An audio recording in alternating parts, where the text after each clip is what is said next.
אז למה זה חשוב לדבר, ומה אנחנו בעצם מנסים להגיד כשאנחנו מדברים על עתידו של הבית המשותף?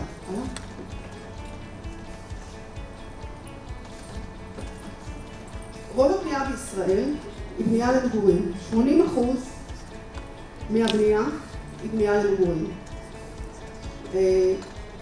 ובשנים האחרונות, בגלל גידול האוכלוסייה הגדול, אתם רואים כאן מ-52,000 יחידות דיור בשנה נוספות עד ל-67, תלוי בכל 5 שנים היעד והצפי הולך וגדל. סך הכל עוד 2,300,000 יחידות דיור בנוסף לאלה הקיימות. מדובר בעצם על הכפלה של כמות הבנייה. ובגלל שזה כזו כמות גדולה, ובגלל שהערים שלנו והשכונות שלנו וסביבות המגורים שלנו הן כולן נשלטות על ידי מגורים, אני רוצה לקחת את ההזדמנות הזאת להזכיר לכולנו שבניין זה חתיכת עיר. אי אפשר לצפות שהעיר תיווצר מאליה. מה שייצר אותה יהיו בנייני המגורים. איכות התכנון ואיכות הסביבה הבנויה שלנו היא לא נגמרת כשאנחנו נועלים את הדלת ויוצאים. כל האספקטים של החיים שלנו וכל ההצלחה הכלכלית של המדינה שלנו תלויה באיכות התכנון שלנו. בעצם אי אפשר לחשוב על מגורים בארץ טובה, על לגור בארץ טובה, אם המגורים של אותה ארץ אינם טובים. הדבר הבסיסי ביותר, אין עיר בלי רחובות. זה לא רחוב. זה ערימה של הבאמים שעומדים מאחורי גדר, והם ליד כביש. העיר פה פשוט לא נוצרת. היא לא נוצרת כי אף אחד מהבניינים האלה לא לקח את האחריות שלו לתפקיד שלו בעיר. הוא בכלל לא מהווה איבר בעיר. הוא מהווה אינסרט בכביש.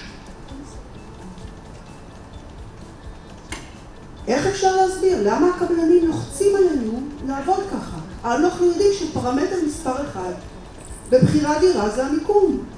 למה אנחנו צריכים להילחם? ותאמינו לי שזה מלחמה. לבנות כאלה סביבות, כמו אמר העתידי של מודיעין, שאנחנו עכשיו בכתובים. אם כולנו יודעים שזה מה שנכון, וכל הזמן מדברים ונותנים את הדוגמאות האלה בהרצאות שלנו, ואחרי זה עושים הבא מאחורי גדר. עיר היא מעשה של מגוון. אתם רואים פה את התוכנית הישנה של תל אביב, שהבריטים אישרו לנו. תראו כמה מגוון של אזורים, של גדלי מגרשים, של גדלי רחובות, של חללים עירוניים. מי יצר את הדברים האלה? המגרשי מגורים, הפרצלציה יצרה את הדברים האלה. אז אם מישהו עושה טאבה, מגרש אחרי מגרש, הוא זהה לקודם, הוא בגודל של הקודם, הוא בפרוגרמה של הקודם. הוא לא יכול לצפות שהמגוון יצוץ לו פתאום, יש מאין. המקומות המיוחדים האלה, זה מגורים וזה מגורים. ג'ני אורבוך השתמשה בבנייני המגורים שלה בשביל ליצור את כיכר דיזינגוף. אם היא הייתה עושה אייצ'ים, זה לא היה קורה. אז אם אנחנו מדברים על העתיד של המגורים, אז כנראה שכל האספקטים הסופר סקסיים האלה, הם לא כל כך רלוונטיים. הדברים האלה נורא חשובים. אבל אנחנו לא במצב אפילו של זה. אנחנו במצב שאנחנו לא יוצרים את העיר בשביל שאחר כך, ותראו בהרצאה הבאה של דן סימודי, העיר תזחל ותתערבב עם הבניין בצורה כזאת שכל בניין, לא רק מבחינה של איך שהוא תומך בחלל העירוני, אלא גם בחללים הפנימיים שלו, הוא משחק, הוא שחקן, יש לו תפקיד ויש לו חלק במעשה העירוני. אז אני רוצה להזכיר לכולם, מגורים עושים או לא עושים את העיר שלנו. עכשיו יש לנו עוד 4 הצעות קצרות כאלה. And I would like to ask Nancy Rudy, which is the founder partner of Central Rudy, which is a 110-person international architectural and interior design firm, which specializes in multifamily, residential, hospitality and office building. The firm is based on a commitment to the highest quality development that are based on crafted detail and unique problem solving. Nancy.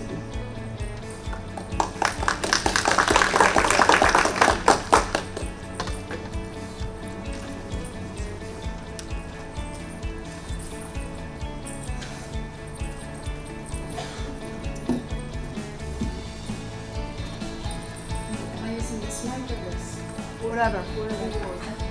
Great.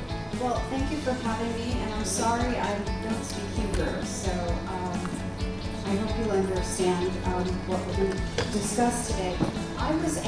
The introduction was really very interesting, and I think it's about how we create community, whether it's in low-scale buildings that have parks within them or around them, or tall buildings. I was asked to speak about creating community within tall buildings. And we are a firm of, okay,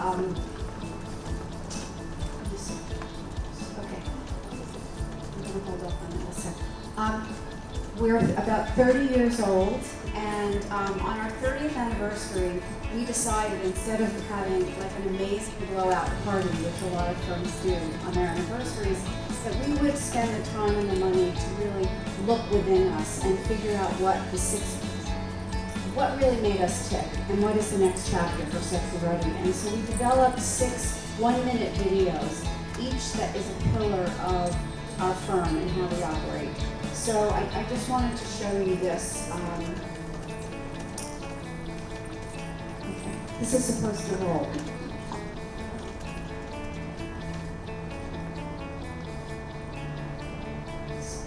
Are you able to do that from over there? Oh.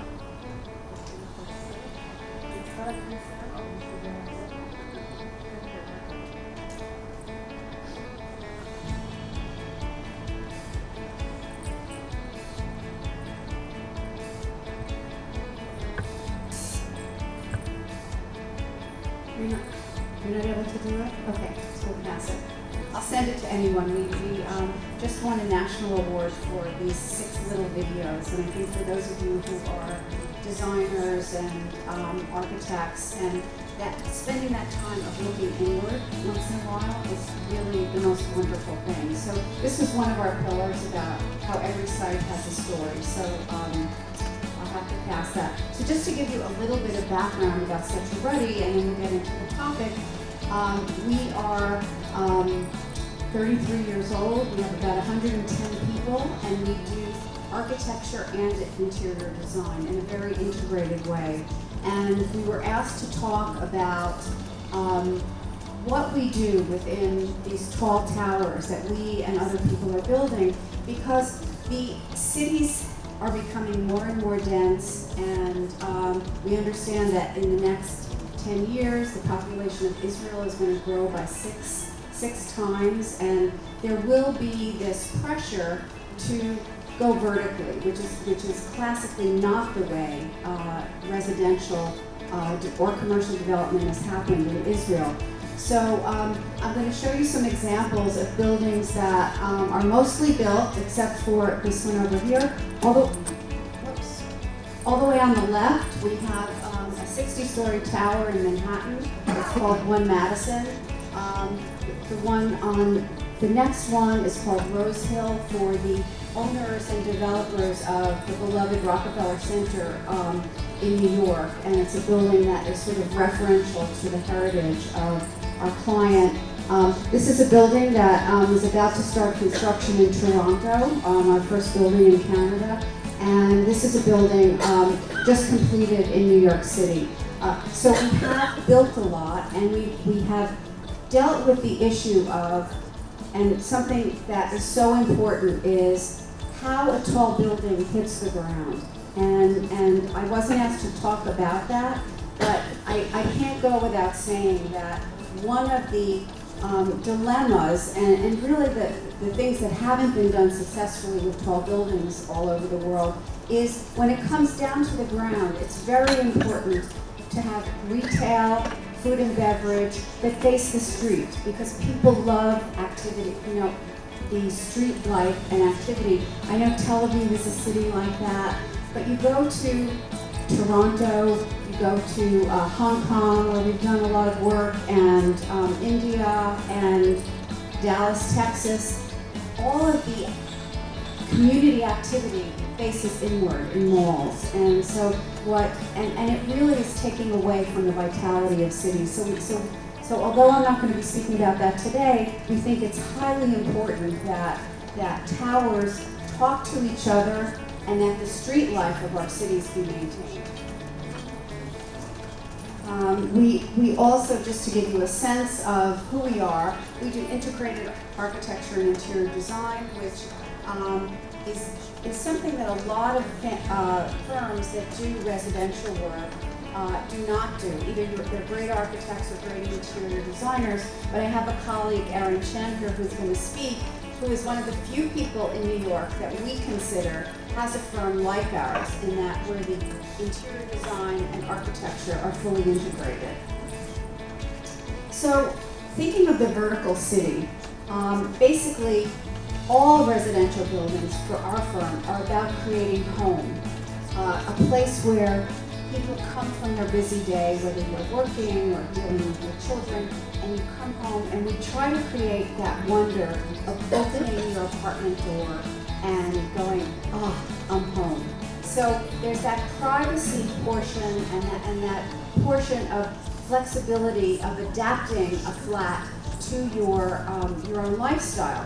But then, as cities become more anonymous, what we've been doing is creating vertical villages. And that really, these are some examples of some of our projects, and where you create spaces for the residents within the building to meet each other, to participate, to fulfill some of their goals of whether it's music or cooking or having pet facilities, all within a building. And I think it really enriches the experience of a vertical building. So the first thing when you come into a tall building is the arrival. We don't call it a lobby anymore, because when we think of lobbies, there's a big reception desk and someone who's unfriendly in back of it.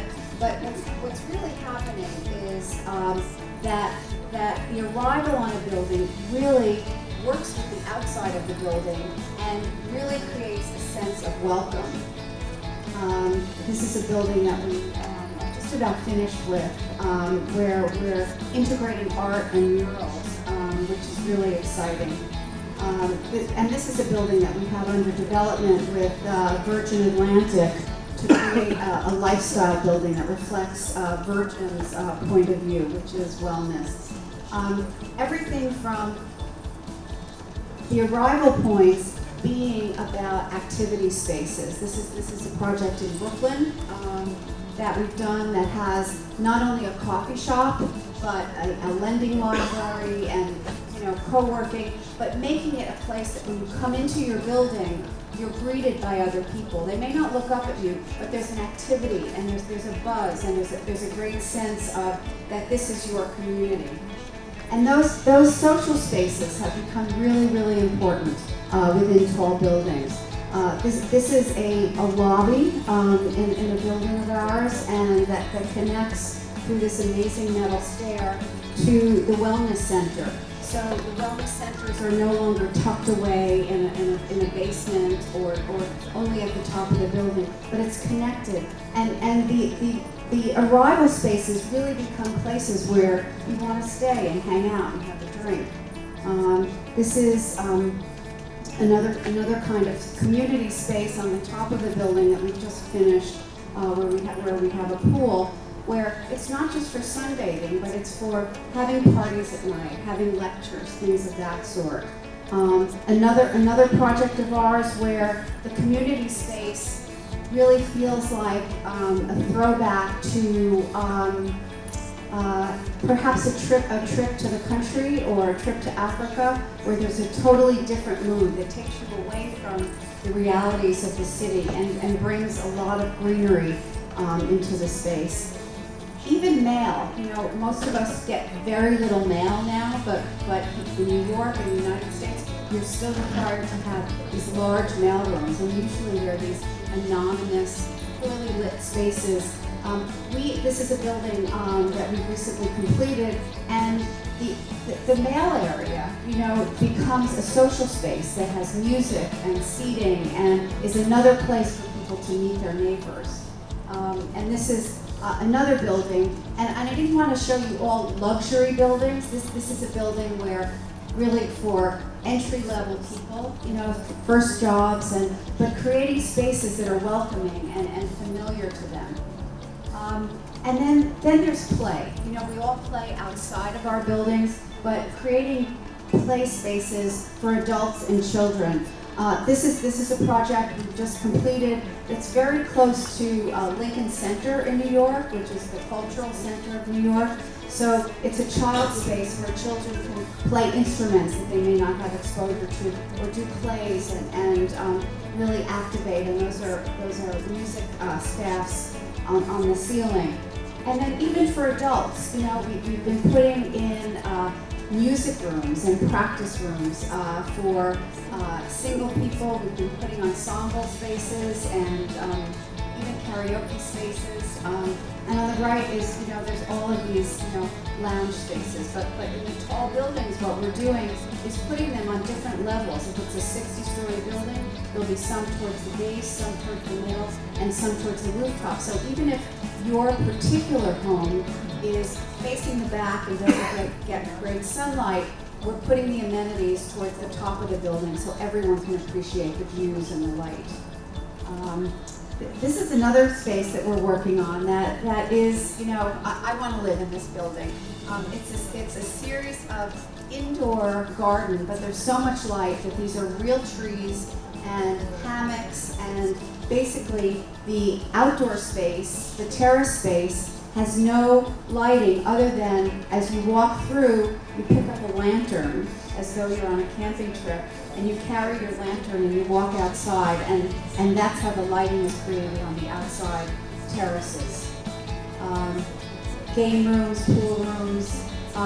The other really big thing that has happened with residential buildings and every kind of buildings, we're putting cafes into office buildings now, but food and beverage for all of us. It seems like we're always walking with a cup in our hand, and we sort of call it grazing.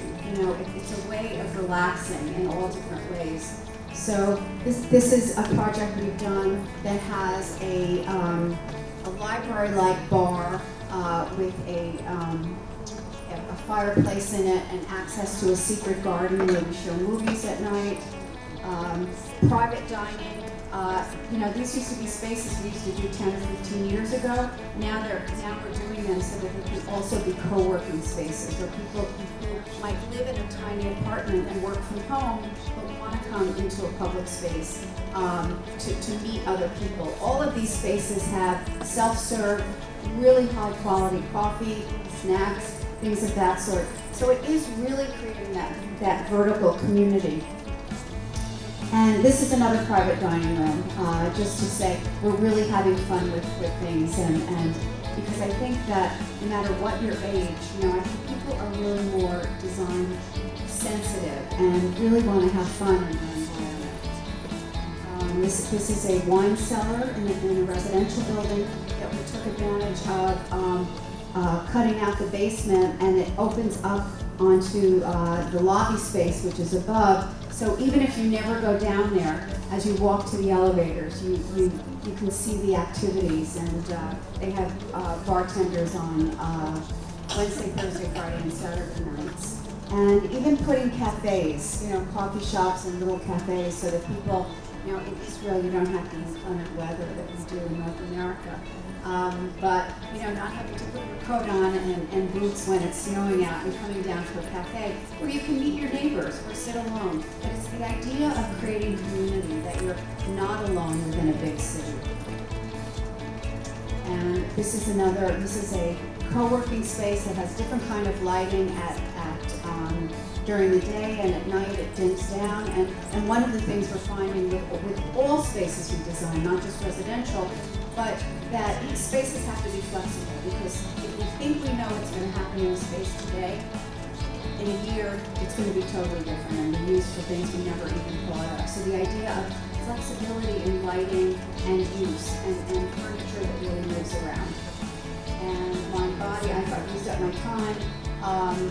Fitness, we're not only in residential buildings, we're starting to retrofit existing high-rise office buildings to create things that are really fill out the wellness factor in people who work in buildings. This is a meditation space that we are about to have under construction on the top of a residential building for mindfulness and yoga and talks, fitness, hammams, which you have tons of here. We've put a number of them into buildings, and it's really about health and wellness and well-being, and that a building should help people be their best, and swimming pools. And that's about creating community within small buildings.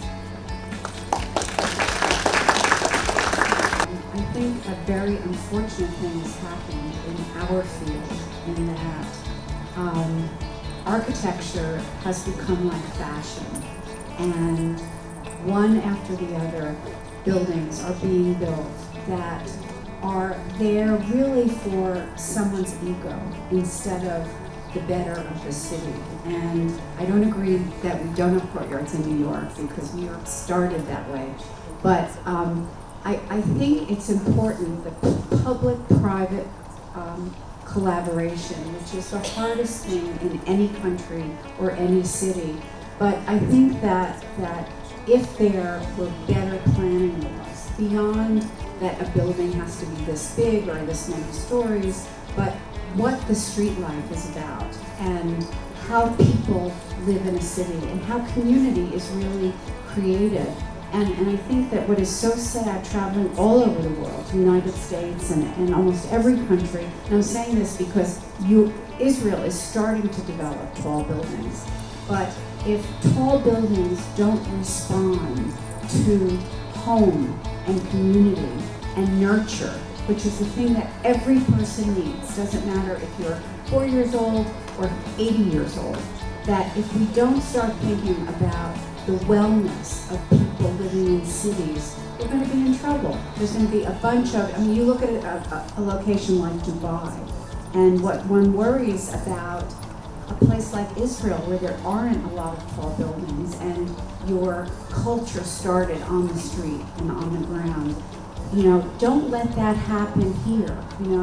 It's a real opportunity to look freshly at what everyone loves about neighborhood. And I don't care what country you're in, it's all the same. It's multi-generational, it's relating young people to old people, different activities happening, vitality, freedom to be you alone. We call it alone together. To be alone or to participate. And I think here you have an amazing opportunity to create amazing towns and amazing tall buildings, but they really have to be in the service of the people who live in that city.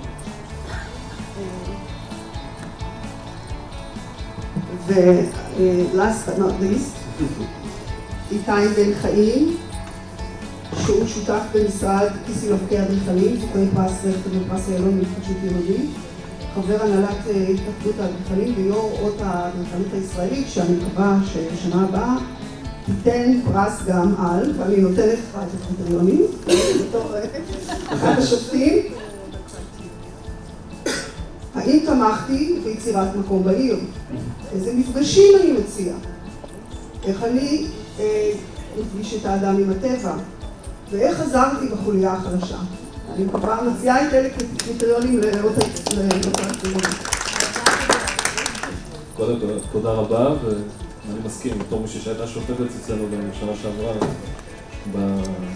בחלק שדיבר על תכנון עירוני, ובהחלט השאלות שנשאלו, זה בצפות להישאר.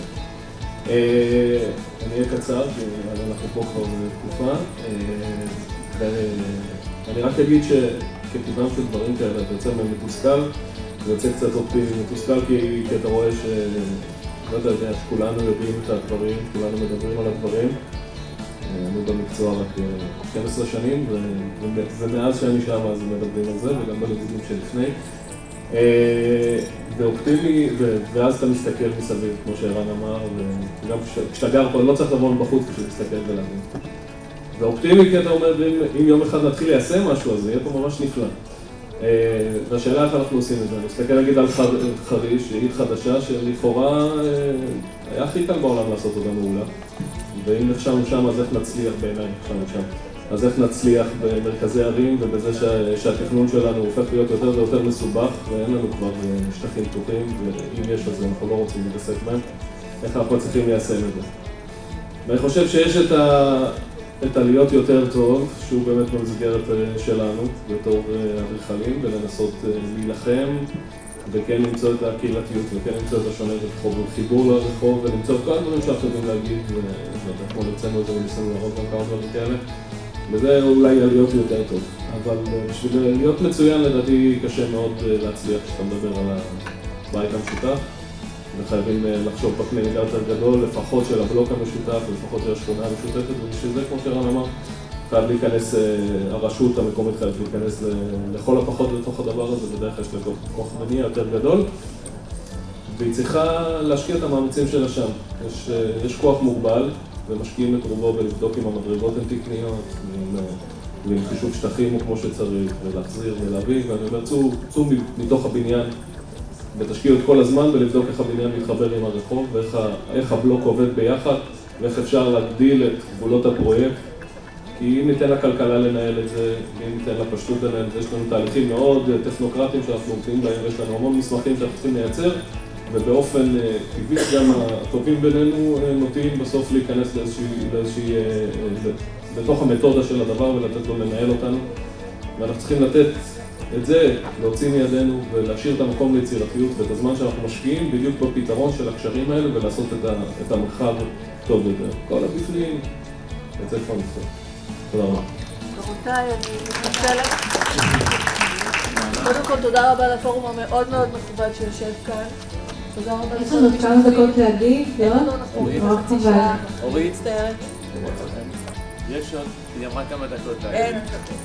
אני מצטערת, השולחן הבא כבר בפתח. יוסי. רק התחלנו. רק אנחנו עוברים כל השולחן זה עובר.